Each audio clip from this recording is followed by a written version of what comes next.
Breaking news.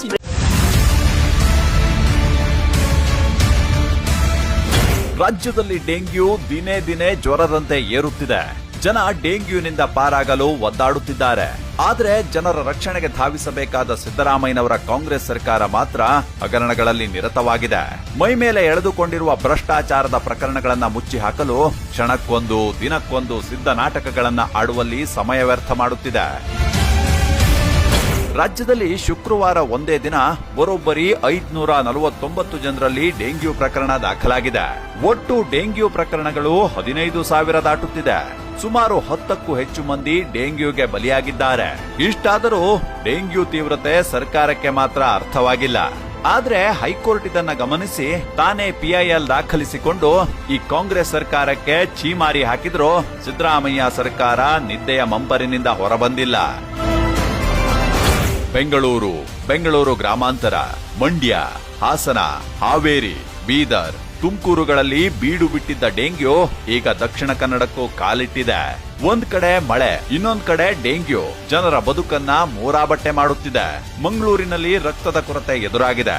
ದಕ್ಷಿಣ ಕನ್ನಡವಲ್ಲದೆ ಶಿವಮೊಗ್ಗ, ಮೈಸೂರು, ಹಾಸನಗಳಿಂದಲೂ ಇಲ್ಲಿನ ಆಸ್ಪತ್ರೆಗಳಿಗೆ ರೋಗಿಗಳು ಬರುತ್ತಿರೋದ್ರಿಂದ ರಕ್ತಕ್ಕಾಗಿ ಪರದಾಟ ಶುರುವಾಗಿದೆ. ಧಾರವಾಡ, ಮೊಳಕಾಲ್ಮೂರು, ಬ್ಯಾಡಗಿ, ಸಾಗರ, ಶಿರಾಳಕೊಪ್ಪ, ಸಂಕೇಶ್ವರ, ಮಾಡಾಳು, ಹಾಸನಗಳಲ್ಲಿ ಸರ್ಕಾರದ ನಿರ್ಲಕ್ಷ್ಯದಿಂದ ಮುಗ್ಧ ಮಕ್ಕಳು ಮಹಾಮಾರಿಗೆ ಬಲಿಯಾದರೂ ಆರೋಗ್ಯ ಇಲಾಖೆ ಇನ್ನೂ ಐಸಿಯುನಲ್ಲೇ ಮಲಗಿದೆ. ಇನ್ನು ಆರೋಗ್ಯ ಸಚಿವ ದಿನೇಶ್ ಗುಂಡೂರಾವ್ ಅಧಿಕಾರದ ಅಮಲಿನಲ್ಲಿ ಈಜುತ್ತಿದ್ದಾರೆ. ಹೀಗಾಗಿ ಆರೋಗ್ಯ ಇಲಾಖೆ ಸೊಳ್ಳೆಗಳ ಸಂತಾನ ನಿಯಂತ್ರಣಕ್ಕಾಗಲಿ ಡೆಂಗ್ಯೂ ಬಗ್ಗೆ ಜಾಗೃತಿ ಮೂಡಿಸುವ ಯಾವ ಕ್ರಮಗಳನ್ನು ಕೈಗೊಳ್ಳುವ ಗೋಜಿಗೆ ಹೋಗಿಲ್ಲ. ಶಾಲಾ ಕಾಲೇಜುಗಳಲ್ಲಿ ಡೆಂಗ್ಯೂ ನಿಯಂತ್ರಣಕ್ಕಾಗಿ ಔಷಧ ಸಿಂಪಡಣೆ ಮಾಡಲು ಅಗತ್ಯ ಸವಲತ್ತುಗಳಿಲ್ಲ. ಔಷಧ ಸಿಂಪಡಣೆ ಸಂದರ್ಭದಲ್ಲಿ ಶಾಲಾ ಮಕ್ಕಳಿಗೆ ಬೇರೆ ಕಡೆ ಪಾಠ ಮಾಡಲು ಸೂಕ್ತ ಸ್ಥಳಾವಕಾಶ ಒದಗಿಸಲು ಆಗುತ್ತಿಲ್ಲ. ಇಷ್ಟಾದ್ರೂ ಮಾನ ಮರ್ಯಾದೆ ಬಿಟ್ಟಿರುವ ಈ ಕಾಂಗ್ರೆಸ್ ಸರ್ಕಾರ ಮಾತ್ರ ಏನು ಆಗೇ ಇಲ್ಲ ಎಂಬಂತೆ ನಿರಂತರ ಲೂಟಿಯಲ್ಲಿ ನಿರತವಾಗಿದೆ. ನ್ಯಾಯಾಲಯ ನಾಗರಿಕರಿಗೆ ಆರೋಗ್ಯ ಹಾಗೂ ಚಿಕಿತ್ಸೆ ಪಡೆಯುವ ಹಕ್ಕಿದೆ. ಆರೋಗ್ಯಕರ ಪರಿಸರದಲ್ಲಿ ಬದುಕುವ ಹಕ್ಕಿದೆ.